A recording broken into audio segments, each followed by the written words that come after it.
33. 1952년 5.15 결정. 3월 12일을 기하여 국방군 수도사단과 8사단의 서남지구 공비토벌작전이 종료되었다. 그리고 그 임무는 본래대로 서남지구 전투 경찰사령부와 일부 국방군 예비대로 넘겨졌다. 국방군의 대공세는 꼬박 겨울 석 달 동안이었다. 그 공세가 끝나자 모든 빨치산 지역은 적막에 쌓였다. 그들은 지역마다 그동안의 피해와 투쟁 결과를 정리해 나갔다. 피해는 더 말할 것 없이 엄청난 병력의 손실이었다. 그 결과는 조직의 재편성을 불가피하게 했다. 그리고 병력 확보를 위한 추모 사업의 필요성이 절실하게 되었다. 그러나 추모 사업의 필요성만큼 현실적인 난점들이 가로놓여 있었다. 휴전 협정이 시작된 이후로 보투의 협조가 날로 나빠져 온 것이 현실이었다. 곡식의 지원이 소극적으로 변해가는 인심에서 목숨을 내걸어야 하는 추모 사업이 잘 될 리가 없었던 것이다. 그리고 추모 사업에 대해서는 이미 회의적인 결과가 나와 있기도 했다. 지역에 따라 추모 사업을 해본 바로는 제대로 빨치산 생활을 하는 사람은 10명에 2~3명 정도라는 결론이었다. 나머지는 사상적, 체력적으로 약해 이탈하거나 탈락되고 말았다. 체력이 약해 탈락되는 것은 어쩔 수 없다고 하더라도 사상이 무장되지 않아 고의적으로 이탈하는 자들은 그야말로 백해무익이었던 것이다. 학습을 아무리 시켜도 마음이 열려있지 않으면 돌덩이에 불공 들이는 격이었고 고의적으로 이탈을 하자고 마음먹으면 막을 재간이 없었던 것이다. 싸우다 보면 부대가 흩어지는 일이 숱하게 일어나는데 그때 비상선을 찾아오지 않고 얼마든지 도망을 칠 수 있었고 보투를 나가 부대원들이 마을에 분산될 때 어둠 속에 몸을 감추기란 너무 쉬운 일이었다. 그렇게 해서 도망친 자들이 제 목숨을 건지기 위해 무슨 짓을 할 것인지는 너무나 빤했던 것이다. 그런 문제점과는 구분해서 3개월 동안의 투쟁 결과가 점검되었다. 그동안의 투쟁은 계절적으로나 상대적으로나 최악의 상태에서 최선을 다한 투쟁이었다는 결론을 내리게 되었다. 그 결론에 입각해서 헌신적 투쟁력을 발휘해 혁혁한 투쟁 성과를 올린 전사들을 찾아내게 되었다. 전남 도당에서는 전사의 최고 영예인 도단이 영웅이 2사람 탄생하게 되었다. 그들은 백아산 지구의 이태식과 조계산 지구의 하대치였다. 다 대원들이 한 일이지. 나가 한 일이 무엇이가 있간디? 하대치가 감격스러움을 감추며 소리 낮춰 한 말이었다. 죽은 동무들한테 면목없는 일이구만. 싸게 해방이 돼야지. 대원들의 축하 속에서 이태식이 시무룩하게 한 말이었다. 투쟁 영웅, 그것은 실로 대단한 영예이면서 거기에 걸맞은 우대도 뒤따르고 있었다. 그 개인 앞으로 조직의 여러 가지 신문들이 다 배달되었고 모든 공식 문건들이 따로 전달되었다. 그건 영웅을 하나의 단위 부대와 똑같은 비중으로 대접하는 것이었다. 그리고 인민 해방이 된 다음의 대우에 대해서도 미리 밝혀져 있었다. 당적 지위가 우선적으로 주어짐은 물론이고 평생 동안 의식주를 당이 해결하고 비행기를 제외한 모든 교통편도 일생에 걸쳐 무료였다. 논두렁이며 밭두렁의 새싹들이 파릇파릇 돋아오르고 야산의 밑자락에도 초록빛이 감기며 진달래꽃들이 흐드러지게 피어나기 시작했다. 땅바닥에 바짝 붙어있던 보리들도 어느새 한 뼘 길이로 자라올라 있었다. 그러나 그 보리들이 양식이 되자면 까마득한 세월이 남아있었다. 진작 보릿고개가 시작되어 죽도 끓일 수가 없게 된 수많은 사람들에게 하루하루를 넘긴다는 것은 죽음과 맞닿아 있는 고통이었고 그런 속에서 앞으로 남아있는 석 달 남짓한 날들은 까마득하게 먼 세월로 느껴질 수밖에 없었다. 그 영향은 어김없이 빨치산들에게도 미쳤다. 전과는 달라진 경찰 토벌대의 세력에다가 계절적인 악조건까지 겹쳐 보투는 갈수록 어려워지고 있었다. 조은재의 중대는 땅거미를 밟으며 산자락을 타고 있었다. 그들은 밀기울에다가 보리싹을 섞어 찐 개떡을 한 덩이씩 아침으로 먹었을 뿐이었다. 그리고 저녁밥을 어떻게 해결해야 할지 아무런 기약이 없었다. 보투에 대해서는 연대와 합류를 한 다음에나 생각할 문제였다. 그렇게 되면 저녁밥은 고스란히 굶게 되어 있었다. 어여, 저거 바실이네.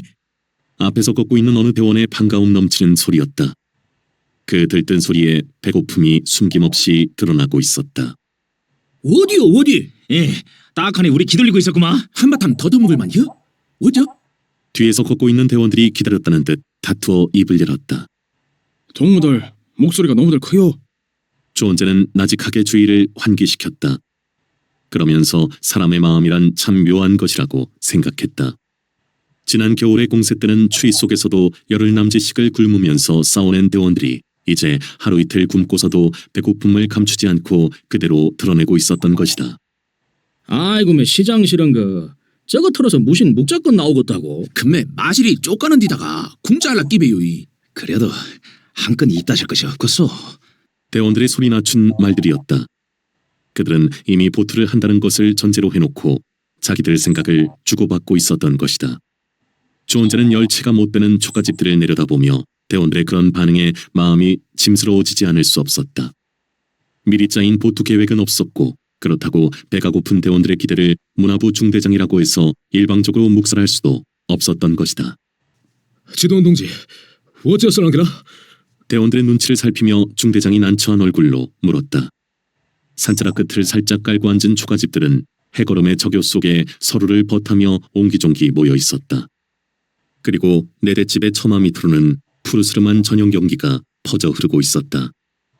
고사트는 아이들이 팔딱거리며 뛰어노는 콩알만한 모습들과 그런 아이들 옆을 지나쳐가는 어른들의 모습도 보였다. 그 풍경 속에서는 아이들을 불러들이는 어느 아낙네의 긴 목소리도 들리는 것만 같았다. 그지없이 아늑하고 그윽한 저녁 풍경이었다. 조원재는 그 눈에 익은 정취에 곧 눈물이 날 것만 같은 심정이었다. 어디선가 자신을 부르는 어머니의 정겨운 목소리가 길게 들리고 있었다. 눈 아래 내려다 보이는 작은 마을은 어머니의 품이었고 두고 온 고향 마을이었다. 어찌 내 심정만 이러랴? 보트할 게 있든 없든 일단 들러서 가게 하자. 사전에 계획이 없는 즉흥적인 보투는 원칙의 위반이지만 사기 진작을 위해서는 원칙을 잠시 비켜설 수밖에 없다.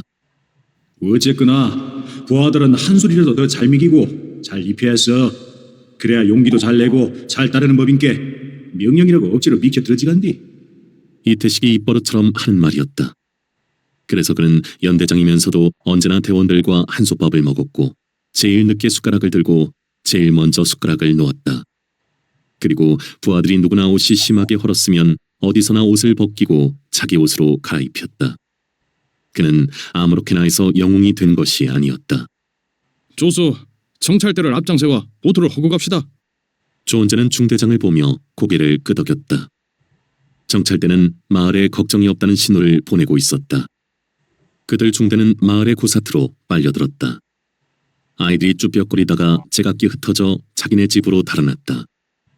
그 대신에 이 집, 저 집에서 어른들이 콧재진 고무신이나 집신들을 끌며 황급히 사립 밖으로 나섰다. 남자보다는 여자들이 더 많았고 4-5명의 남자들은 모두들 나이가 들어 있었다. 아유 오시시오. 애들 쓰시제라. 얼마나들 고상이시오. 어여 오시게라. 남녀 가리지 않고 마을 사람들은 인사하기에 바빴다. 아이들은 그런 어른들 뒤에서 두려움과 호기심에 찬 눈들을 굴리고 있었다. 안녕하시오. 천궁에 살기들 애롭제라. 조원재는 그들에게 웃음을 보내며 인사를 받았다. 그러나 속으로 그들이 내비치고 있는 친절스러움을 그대로 다 믿지 않았다.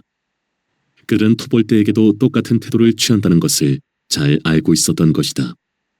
그렇다고 그들의 그런 행동을 간사하다고 생각하지 않았고 그들을 불신하지도 않았다. 그들은 두 세력의 틈바구니에 끼어 당연히 그럴 수밖에 없는 일이었다. 다만 그들이 마음 저 깊은 밑바닥에 숨기고 있는 진심이 무엇인가가 중요한 문제였다. 그 진심이 이쪽을 지지하고 따르게 만드는 것, 그것이 또 하나의 투쟁이라는 것을 조원재는 잊지 않고 있었다. 동무 담배 있어 담배? 보시오 영감동무. 담배부터 내놓으시오.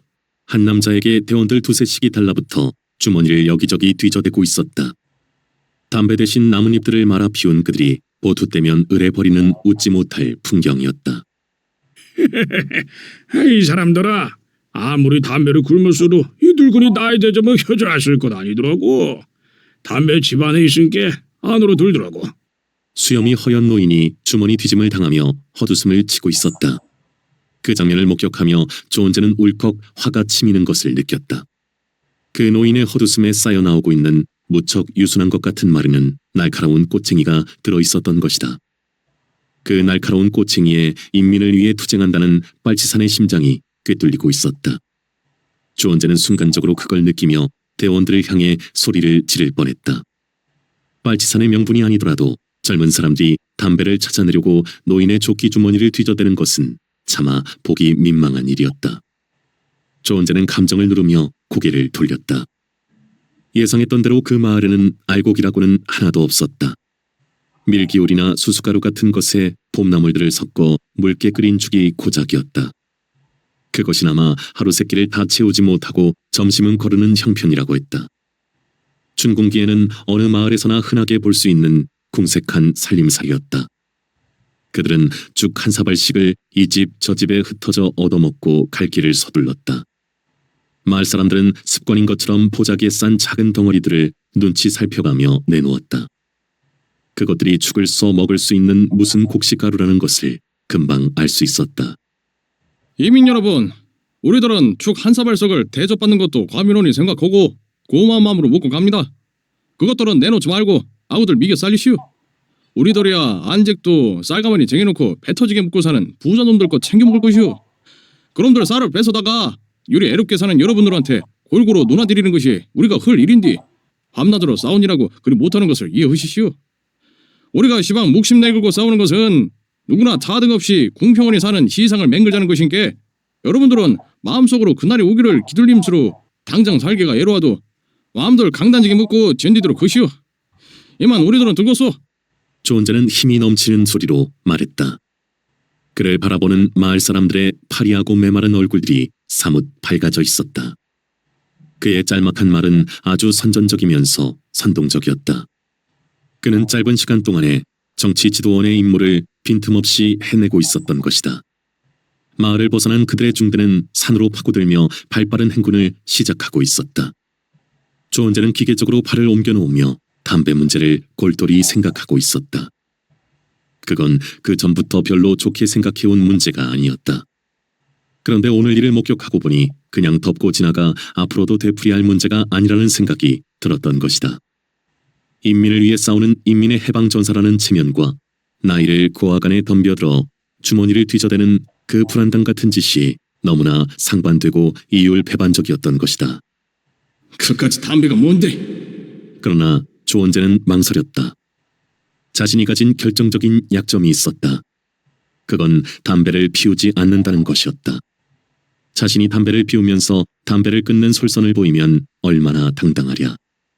그러나 담배를 피우지 않는 입장에서 담배의 백해무익론을 펼치며 중대원 전체가 담배 끊기를 제안했을 때 과연 설득력이 얼마나 있을 것인가가 염려였다. 설득이 되지 않고 문화부 중대장의 강압 조치로 받아들여졌을 때 사기에 미칠 영향과 그 후유증도 생각하지 않을 수가 없었다. 그렇다고 앞으로도 계속 그런 불이익 행위를 방관하고 묵인할 수는 없었다. 주머니 뒤짐을 당하는 사람은 그 누구나 기분이 좋을 리 없었고 그 불쾌한 기분은 곧장 이래 가지고도 인민을 위해 싸운다고 하는 불신감으로 이어지게 되어 있었다. 사소한 담배 때문에 그런 결정적 비난을 당하게 되는 걸 알면서도 언제까지 그런 행위를 못 본 척할 수는 없었다. 그건 문화부 중대장으로서 직무유기이고 근본적인 해당 행위였다. 다른 부대들은 모르지만 자신의 중대에서만은 더 이상 그런 행위를 용납할 수가 없었던 것이다. 중대장 동무, 긴급을 요하는 사항이 있어. 어디 담배 피울 만한 데를 골랐으면 쓰고서. 조원재는 마침내 중대장에게 말을 꺼내고 말았다. 그러잖아. 중대장이 대답하며 어둠살이 퍼져내리고 있는 산줄기를 휘둘러 보았다. 그들 중대는 앞이 산으로 막힌 골짜기로 파고들었다. 보초를 세우고 중대원들은 둘러앉았다. 담배들 태우시오. 조원재가 말했다. 어렴풋한 어둠 속에서 중대원들은 부지런히 담배들을 말기 시작했다. 조원재는 그들이 담배를 말아 피우기를 기다렸다. 부싯돌 불빛들이 튕겨지기 시작하고 담뱃불들이 빨갛게 피어나며 담배 냄새가 퍼져 흘렀다. 동무들, 우리가 행군을 중단하고 요리 모여앉은 것은 휴식을 취하자는 것이 아니고 자기 비판 토론을 통해서 우리한테 중대한 문제를 결정하자는 것이오. 나가 지도원으로서 먼저 비판을 행할 것인게 동무들은 민주주의 원칙에 입각해서 허심탄회하게 반대 토론에 나서주기를 바라고소. 조은재는 말을 멈추고 대원들을 휘둘러보며 아랫배에 힘을 넣었다. 나가 비판하고자 하는 것은 다름이 아니고 우리 대원들이 보트에 났을 때마다 마실에 들어갔다 오면 담배를 구하느니라고 정신없이 인민들 괴비를 뒤지는 행위에 대해서요. 오늘도 동무들은 영축 없이 그 행위를 이었소. 동무들이야 오래 담배를 굶었으니까 그런다고 해도 괴비를 사정없이 털리는 사람들 기분이 어쩔란지 동무들은 한 분이라도 똑바로지게 생각해 본 일이 있소? 술은 어른 앞에서 먹어도 담배는 어른 앞에서 못 피우게 되어 있소. 근데 동무들은 대낮게나 어른이고 노인네고 안기리고 괴비를 뒤져댄다 그것이오. 나이 지긋한 어른들이 나이 10%는 젊은꾼들한테 끝골을 당함시로 기본들이 못 죽었어. 우리 빨치산들이 못하는 사람들이오. 인민 해방을 위해 싸우는 인민의 전사라고 선전하고 있더란소. 그런데 끝골을 당함시로 어린들이 속으로 무엇이라고 하고서 나 인민의 전사 오아래도 모르는 놈들이 인민 해방을 혀? 가당찮다 괴비나 뒤지는 불쌍한 것들이 요로 그럼 요거 안 하는 사람들이 어디 있겠소? 우리는 양석도 아닌 그까진 담배 땀새 목심 내걸고 싸움치로도 욕을 먹고 인심을 잃었어야 되겠소? 그것은 우리만 욕을 먹고 끝나는 것이 아니라 당을 욕먹이는 것이고 당을 욕먹이는 행위는 곧 해당 행위인 것이오. 그러고 따지고 보면 빨치탄 투쟁에서 담배라는 것은 백해무익이오. 담배불로 위치가 발각되고 담배 냄새로 공격을 당하고 위험치는 일이 얼마나 많으요. 담배는 손해에 비하면 이익은 하나도 없는 심이오. 나가 이리 말하면 담배를 피울지 모르는 게 그리 말하는 것이라고 헐런지도 모르겠는데 나가 딱 하나만 묻겠소. 밥은 굶으면 틀림없이 죽소. 담배를 영 끊어버리면 죽소 안 죽소? 답은 동무들이 다 잘 알 것이오. 그러니로 당을 위하고 우리 투쟁을 위하고 인민을 위해서 우리 중대원들을 오늘부터 담배를 끊기로 제안하는 바이오. 동무들은 내 제안에 대해 지금부터 기탄 없이 반대 토론을 해주기 바라겠소. 조은재는 자리에 앉았다. 좀 더 진해진 어둠 속에 침묵이 흐르고 있었다. 목에 걸린 끄음 소리만 가끔 들릴 뿐 입을 여는 사람은 아무도 없었다.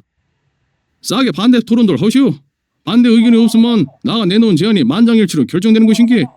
조은재는 침묵이 곧 결정이라는 사실을 환기시켰다. 그래도 침묵은 계속되었다. 조은재는 몸을 일으켰다. 반대 의견이 없으면 결정 내리고서 마지막으로 묻고서 반대 의견이 있으면 싸게 발언하시오.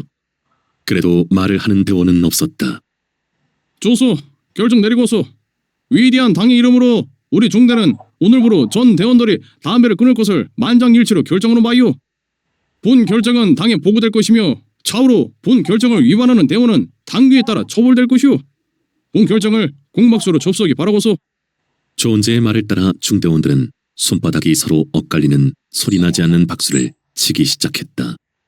동무들 모두 다 담배를 끊는 기념으로 담배를 마지막으로 한 대씩 피우는 것이 어쩌겠소. 그러고 남은 담배하고 쌈지는 이 자리에다 다 내풀고 뜨도록 합시다. 조은재의 이 제의에 대원들은 전부 반색을 했다. 그들 모두는 마지막 담배를 평소보다 2배는 크게 말았음은 물론이었다. 조은재의 중대원 모두가 일시에 담배를 끊었다는 소문은 다음날로 다른 부대에서 부대로 퍼져나갔다. 그건 나이 어린 문화부 중대장 조은재의 이름을 또 한 번 상기시키는 계기가 되었다. 참말로 아무도 못당할 일이여. 나가 영웅자리 냉겨져야 할 판인디. 이태식이 조은재를 물끄러미 쳐다보다가 어이없다는 듯 웃으며 고개를 설레설레 저어댔다. 진달래꽃이 지천으로 피어났다. 나뭇가지마다 새우음이 파릇파릇 돋아나고 있었다. 들녘이며 산들은 싱그러운 초록빛으로 물들어 있었다. 햇발은 날로 두터워져 갔다. 그 햇발 속에서 아지랑이의 아롱거리는 춤도 날마다 현란해지고 있었다. 아지랑이의 춤은 천지에 가득 차 숨이 막힐 지경이고 무엇이든 나른나른 어지럽게 보이게 만들었다. 그런데 짙은 초록빛이 유난스러워 아지랑이의 아롱거림을 삭아내리게 하는 데가 있었다. 그건 보리밭들이었다. 보리는 이제 패고 있었다. 진달래꽃들은 산줄기를 타고 오르며 피어나고 아지랑이는 신들린 혼춤인 양 어지러이 아롱거리고 진초록 물감을 들어부은 듯한 보리밭들은 싱싱하게 넘실거리고 보리밭에 깃을 친 종달새들은 아지렁이 가득한 창공으로 날아오르며 간드러지는 목청을 뽑아내리고 있었다. 4월은 그렇게 무르익어 가고 있었다. 4월은 그리도 시적 정서로 충만해 있었지만 농촌의 대부분의 사람들은 죽마저 끓일 것이 없어서 누르팅팅하게 부항이 들어가고 있었다. 아이들의 뼈마디 앙상한 삐쩍 마른 손에는 삐비가 한 움큼씩 들려 있었고 어쩌다 보이는 개들도 굶주릴 대로 굶주려 꼬리를 축 늘어뜨린 채 고사틀 비실비실 걸었다. 아직 양식으로 걷어들일 수 없는 보리를 바라본 채 끼니를 끓일 것이 없는 사람들에게 4월은 온갖 꽃들이 피어나고 온갖 새들이 우지짓는 춘삼월 호시절이 아니라 배꼽이 등가죽에 달라붙는 굶어 죽기 직전의 달이었다. 그런 영향이 산에 있는 빨치산들에게도 그대로 미쳤다. 해마다 그랬던 것처럼 빨치산들도 어려운 식량난을 겪고 있었다. 그들이 그나마 견딜 수 있는 것은 군 토벌대에 비해 경찰 토벌대의 공세가 산발적이고 미온적인 때문이었다. 그들도 부항이 들어가며 4월의 투쟁을 넘기고 있었다. 5월로 접어들면서 산마다 실록의 가지가지 초록 색깔들이 풋풋하게 돋아올랐다. 그 싱그러운 초록빛들 속에서 야산이 아닌 백운산이며 조개산이며 백아산 같은 데도 진달래꽃들이 피어나기 시작했다.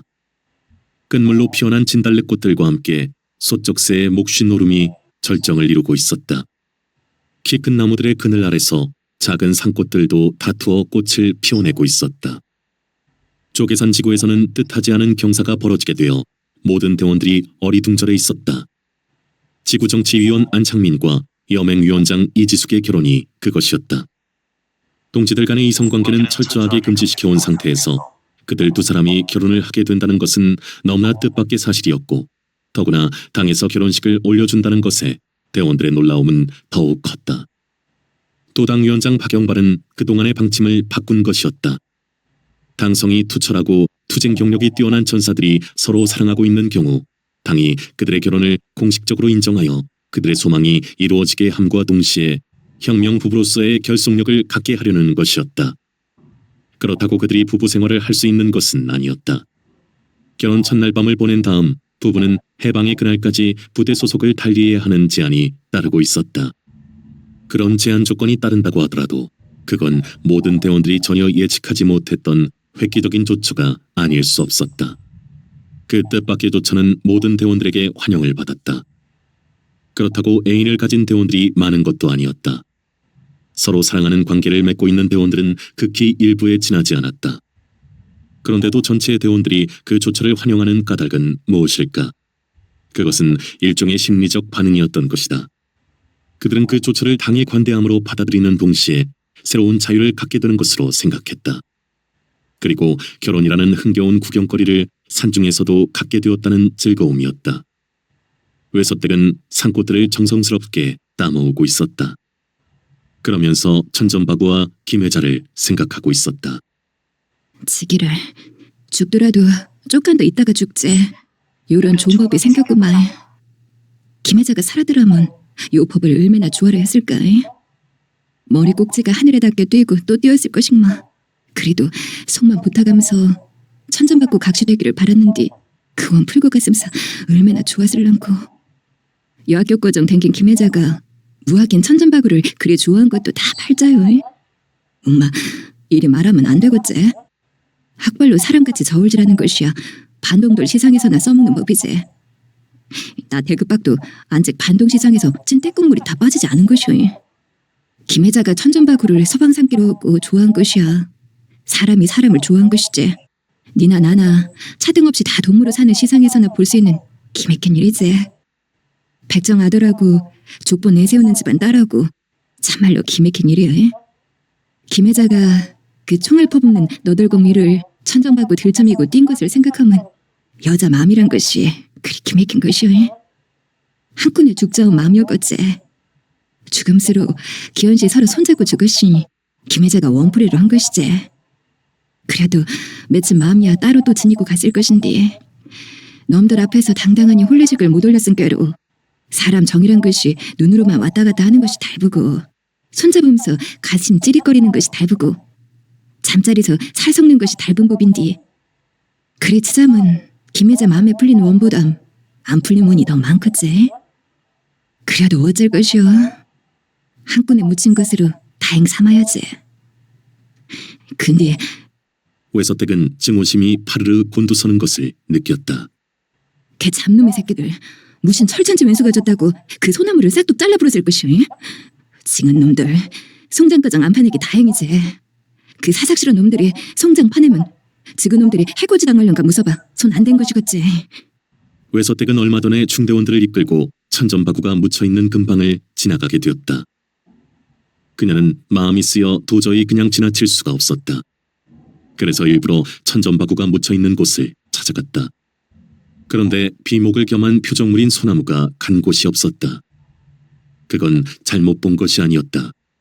소나무는 밑동이 도끼로 찍히고 톱질을 당해 잘려 있었다.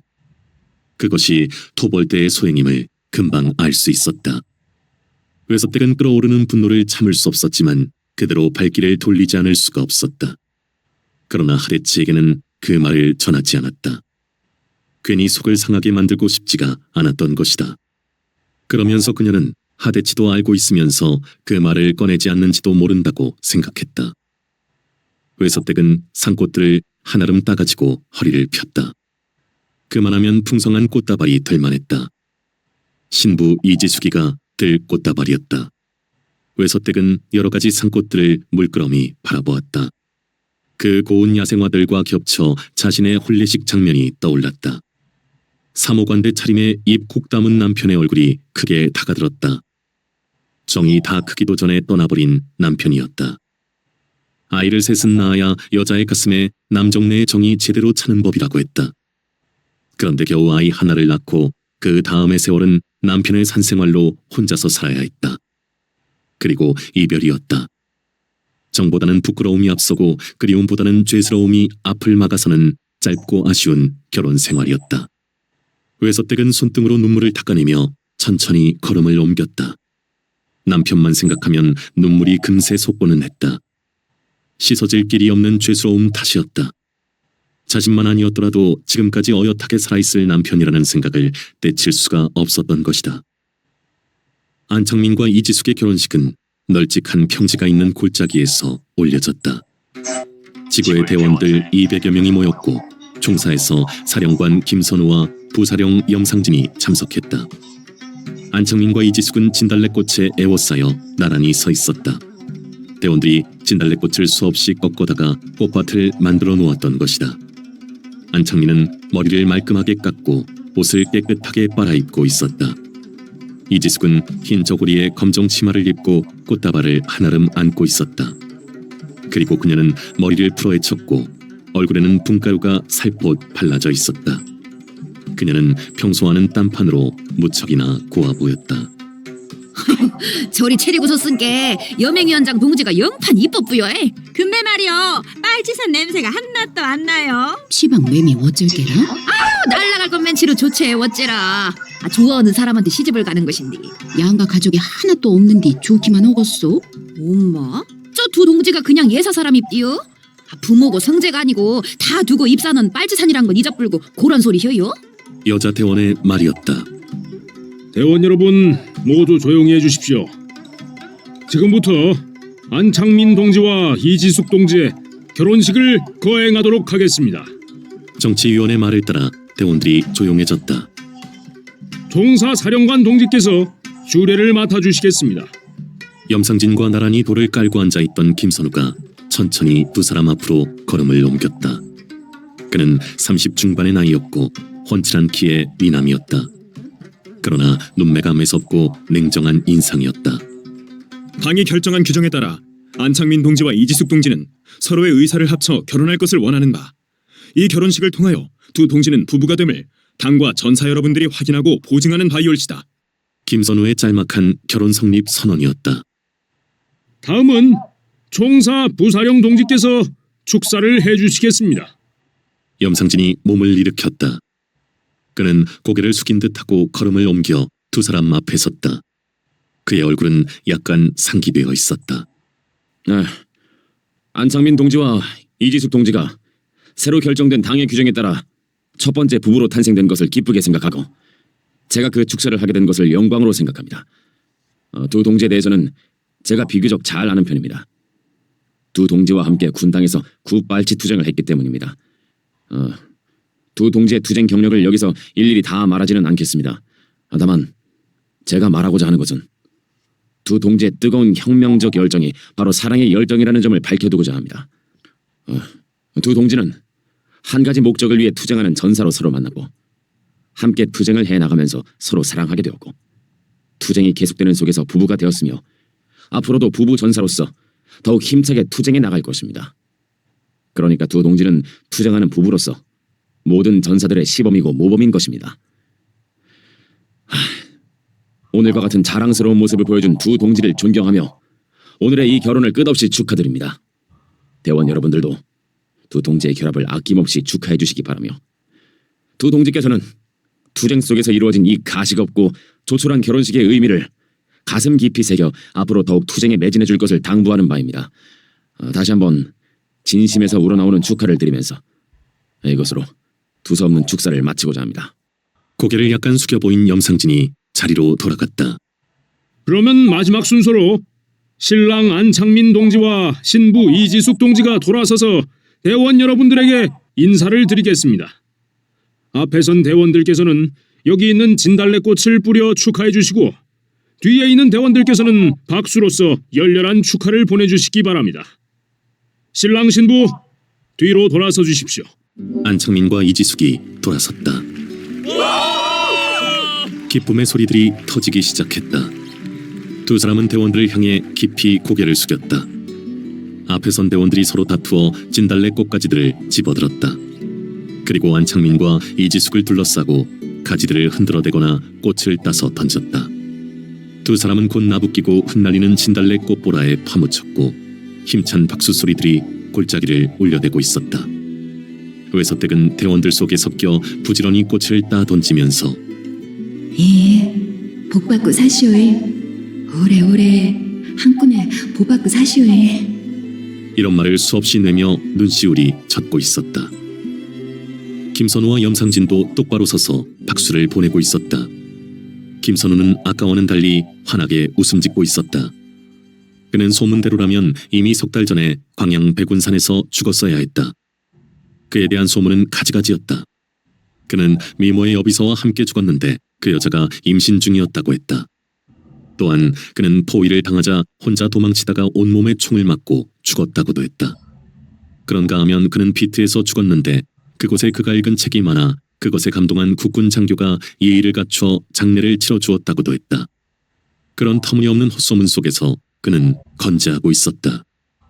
경기도 인천 출신인 그는 일찍이 중앙당을 통해 전남도당에 보내진 인물로 박영발 직전에 잠시 동안 도당위원장을 맡았었고 전쟁이 일어나고 인민군들이 전남 지역을 장악하게 되자 도당 전역에 내붙인 공고문을 이미 죽고 없는 최현 위원장의 이름으로 낼 정도로 사려 깊은 사람이었다. 불행하게 취호를 마친 최현 위원장에 대한 예우를 겸해 신화적으로 널리 알려진 최현의 이름을 통해 인민들의 호응을 넓게 얻고자 함이었다. 그는 철저한 원칙론자이면서 머리가 비상했고 사람을 휘어잡는 마력을 가지고 있었다. 그가 아무리 중앙당을 통해 내려왔다고 하더라도 남다른 특출함이 없었다면 그 어느 도보다도 좌익의 뿌리가 깊고 한다하는 인물들이 수두룩한 전라남도에서 자기 자리를 확보해 나가면서 도당위원장까지 맡을 수는 없었을 것이다. 인공의 시작과 함께 당 간부들이 개편되면서 그는 모든 면에서 선배인 박영발에게 위원장 자리를 내주고 부위원장으로 물러앉았다. 인민군의 후퇴와 함께 도당들이 입산하면서 도당의 모든 조직은 군사투쟁 조직으로 바뀌었다. 도당위원장들은 유격대 사령관이 된 것이다. 그런데 전남도당만 유일하게 도당위원장과 유격대 사령관이 분리되어 있었다. 그 이유가 꼭 박영발이 몸이 불편하기 때문에 그랬던 것인지는 확실하지가 않았다. 박영발은 김선우라는 존재를 인정함으로써 오히려 조직의 안정을 꾀하려 했다는 추측도 나돌았다. 원칙론자인 김선우는 빨치산 규율 중에서도 특히 이성관계를 엄하게 다스려 총살을 불사하는 인물로서 자기의 여비서에게 임신을 시킬 사람이 아니었고 도당위원장이나 사령관은 언제나 20-30명의 무장 보위대에 둘러싸여 있으므로 어떤 경우에도 혼자 도망치는 일이 있을 수 없으며 전투 상황 속에서 적들이 밀어닥칠 때까지 사령관이 비트에 앉아 있다는 것은 빨치산의 기초상식에도 어긋나는 허황한 얘기였다. 안창민과 이지숙은 광목 천막 안에서 첫날 밤을 맞이했다. 대원들이 멀찍멀찍 떨어져 두 사람의 첫날 밤을 지켜주고 있었다. 결혼이 실감 나시나요? 이지숙이 어둠 속에서 가만히 물었다. 잘 모르겠어. 이 동무는 안창민의 목소리는 여느 때 없이 어눌했다. 솔직하게 말하자면 전 너무나 좋아요. 날마다 결혼하고 싶었으니까요. 부끄러움을 어둠에 감춘 이지숙은 이렇게 속삭였다. 아무 보잘것도 없는 나를. 그런 말하면 싫어요. 그럼 저는 뭐 보잘 게 있나요? 글쎄, 막상 결혼식을 치르고 나니 남자로서의 자격이 무엇인지 생각하게 되고 그러다 보니 그런 마음이 들게 되었어. 한 가지 결정하고 싶은 게 있어요. 공적으로야 물론 동무지만 단둘이 있을 때는 그럴 수는 없잖아요. 그건 아무 염려할 게 없어. 우린 오늘 밤으로 동무라는 호칭을 마지막으로 쓴다는 것을 잊어버리고 있어. 앞으로 어쨌거나 여보 당신을 써야 하는 것 아니겠어. 그걸 깜빡 잊고 있었어요. 두 사람 사이에서는 한동안 말이 없었다. 소쩍새의 쉰 울음소리가 서러움으로 병이져 들려오고 있었다. 그럼 언제 떠나야 하나요? 내일 바로요. 또 두 사람의 말은 중단되었다. 산중의 밤 정적이 그들의 숨소리까지 가려내고 있었다. 성공할까요? 그거야 우리가 하기에 달린 것 아니겠어. 여길 뜨는 것도 비밀이겠죠. 아마 탈주로 역선전되기가 쉬울 거요. 예, 그게 비밀에 붙이는 것보다 오히려 우리가 더 보호받을 수 있는 방법이겠군요. 그리고 말이에요. 한 가지 좋은 방법이 생각났어요. 일단 조사를 받고 풀어나면 결혼식을 다시 올리는 거예요. 그럼 위장이 정말 완전해지잖아요. 아, 그럴 수 있겠어. 그거 좋은 방법이야. 안창민과 이지숙은 다음날 부대에서 자취를 감추었다. 산속의 10명 당원보다는 인민 속의 한 명의 당원이 낫다. 이것은 전남 도당이 내린 1952년 5.15 결정이었다. 그것은 물론 전남 도당의 단독 결정이 아니었다. 유격대 중심의 투쟁을 장기적인 당사업 중심으로 바꾸는 그 중요한 전술 전환을 일개 도당이 마음대로 할 수 있는 것이 아니었다. 34. 제5지구당 결성. 전남도당이 5.15 결정을 내린 것은 그보다 앞서 이루어진 제5지구당 결성에 따른 것이었다. 1952년 4월 30일 지리산 빗점골에서는 제5지구당 결성을 위한 조직위원회 회의가 열리게 되었다. 이해룡은 그 회의에 참석하는 박영발과 김범준을 호위하게 되었다. 박영발은 조직위원 중에 한 사람이었고 김범준은 박 위원장의 요청에 따라 객원으로 참석하는 것이었다. 일단 노고단으로 올라 임걸령을 지나고 날라리봉과 토끼봉을 넘어 연하천이 있는 명선봉에 이르는 중흥선은 한나절이 조금 넘는 발길이었다.